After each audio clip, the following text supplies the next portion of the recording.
pitas sa ubasan ninyo.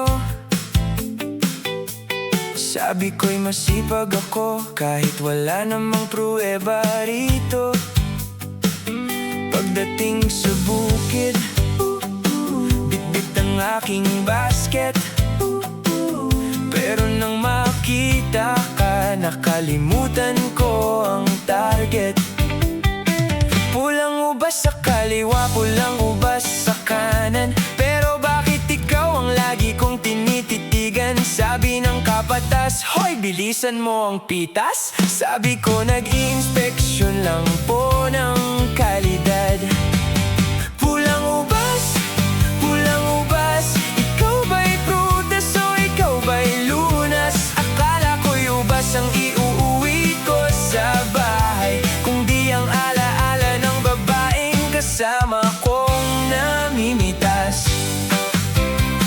Habang pumipitas ka sa kabilang hanay, kunwari nagtatrabaho pero palihim ang bantay nang umiti ka sa akin. Nakulagot na 3 kumpol ng ubas ang nalaglag sa bilis ng kaba. Sabi mo, ba't konti pa rin ang napipitas mo?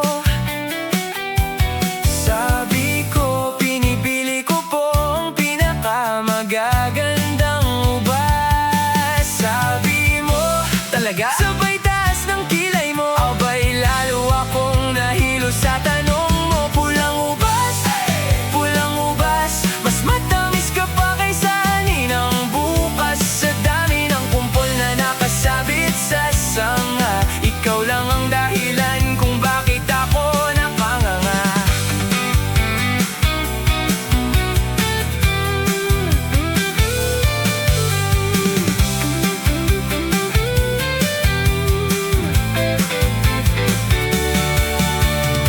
Nang oras na ng timbang ng aming naani,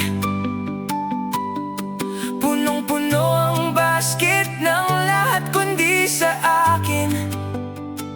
Sabi ng kapatas, anong ginawa mo buong araw? Sabi ko, nagtatrabaho naman po. Sabay kamot ng ulo,